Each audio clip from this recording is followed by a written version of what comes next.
While I was searching for some iconic synth sounds to explore and understand, I came across this video here by Alex Ball that I will link here and in the description about famous Prodigy sounds. I found it really interesting and very well documented, and it inspired me it tempted me to try a few of those sounds on this setup here.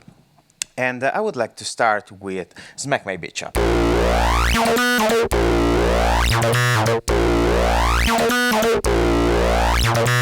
Okay, so I already programmed a sequence here on the USTA. I set the internal clock to 136 and the ratio to 1:4. And you should be close to the original song's tempo. We will just use BRENSO's green oscillator, especially the sawtooth, because the original patch was made on the Korg Prophecy, so virtual analog synthesizer of the 90s, and it was inspired by the acid bass sound that we can obtain on a Roland 303. So with a very simple architecture, but fed into a distortion unit as it was peculiar of the acid scene.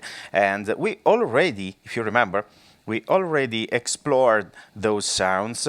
At that time we didn't have the CUNSA, so we relied mostly on, or solely on, BRENSO's frequency modulation through 0FM to fake the filter action on an oscillator.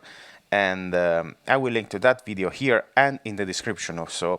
We have the CUNSA now, so the filtering part will be done by an actual filter, but the distortion effect that we obtained with the CGM will be the same, I suspect. But anyway, let's get started and patch our sawtooth to CUNSA's filter number 1 input and patch the filter output here on our CGM. We must set the filter to 12 dB per octave, as both the Korg Prophecy and the DB303 were, and we will set it slightly less than halfway, and we're gonna add a gentle amount, well, not so gentle, a reasonable amount of Q, roughly 3/4, and I will set the character knob around here to have a slightly neutral filter behavior.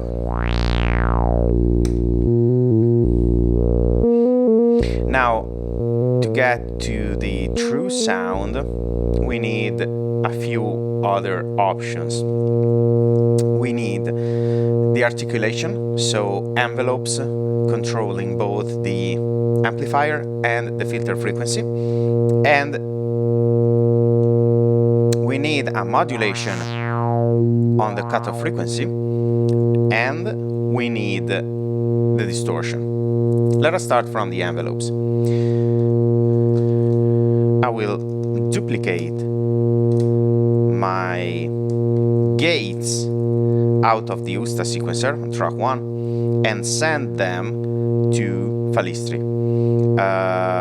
For now I can set them to just 1 gate length, so quite fast, and I will use them to trig both envelopes. To start, I will set the yellow generator to transient mode and then patch it to the filter cutoff frequency. I set the time scale to long on both oscillators and set the attack all the way to the left. Since this is an analog synthesizer, I don't have to worry about having an envelope to 0 and having that chopped sound that is typical of early virtual analog synthesizer. I can crank it up all the way here without having to worry about, giving it that very fast millisecond of fade in. And I patched the output to the filter frequency input, something like this. And I can also control the shape of the decay, so I can make it a little bit more exponential. But I think that I'm gonna keep it linear for now.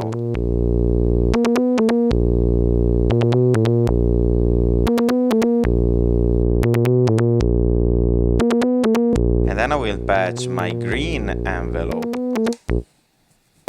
here. I set it to whole mode so that I can give it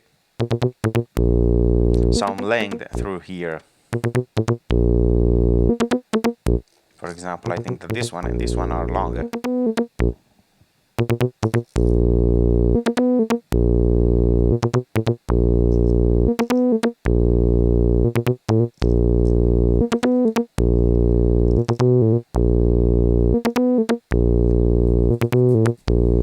Something like this.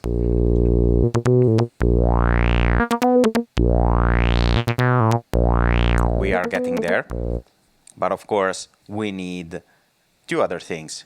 The modulation over the filter, which we could do manually, but it's just half of the fun, and the distortion on the quad stereo channel. Let us start from the distortion.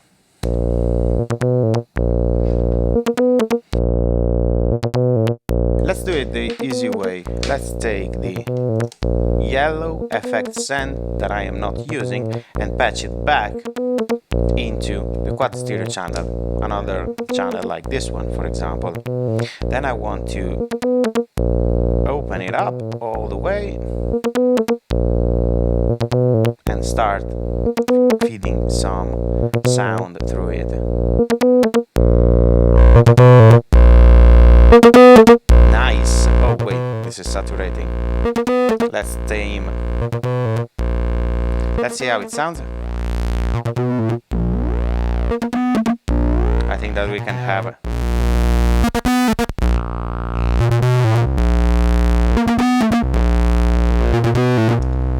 we must avoid self-oscillation.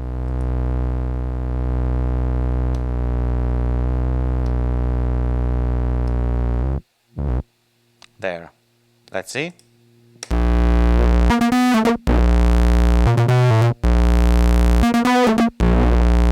I think that we can use more Q.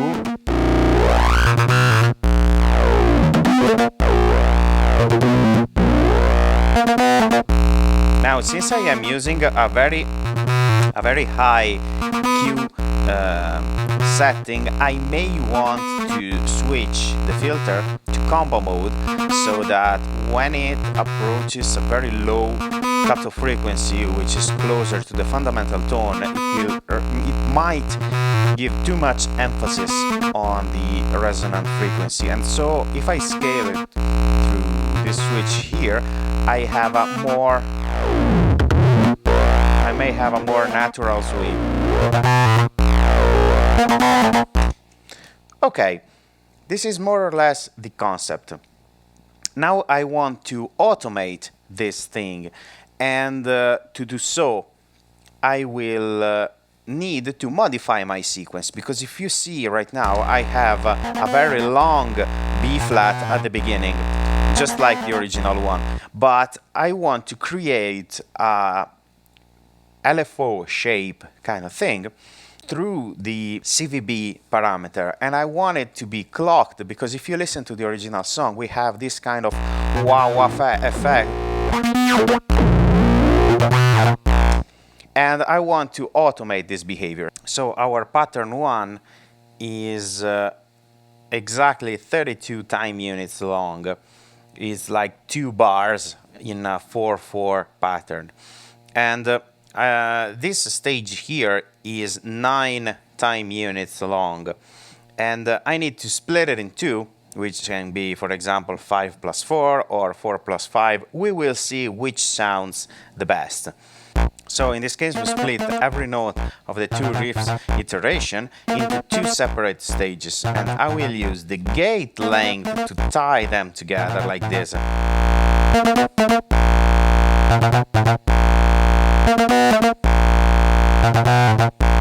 Which is okay.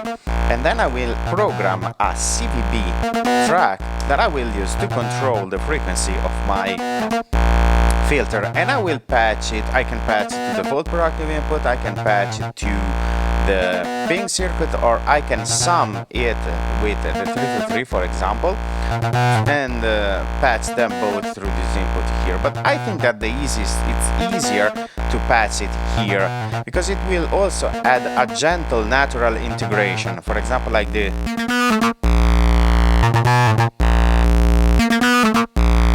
as you can see, I just added a very tiny integration going down.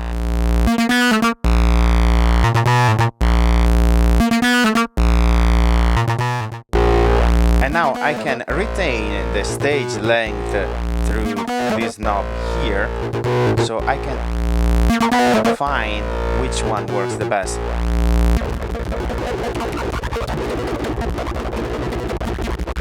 I think that this is what works best, so a very long first stage that gives me a very high glide, and I think I'm gonna apply the same setting also here, like this.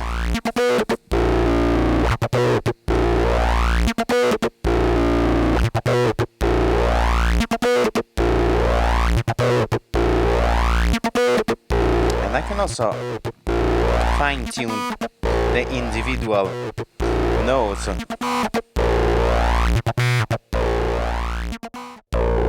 At this point, we can work on the saturation, for example, by increasing the character knob and the Q setting and pushing it very loud. Let's add a bit of decay here.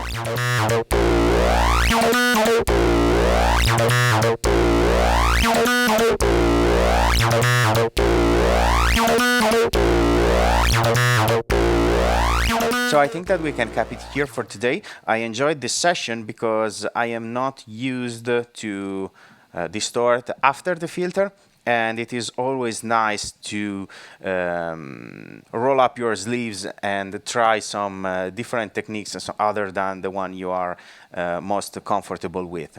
And I think the takeaway is that the stereo channel, the quad stereo channel, and the CGM mixer as a whole has proved to be a very reliable tool for sound shaping other than sound mixing. And the CUNSA, of course, had a very flexible resonance that we have been able to tame according to what we needed. Anyway, I hope you found this video useful, and I will see you next time. Should we focus on other synth sounds and videos like this? I don't know. You let me know in the comments below.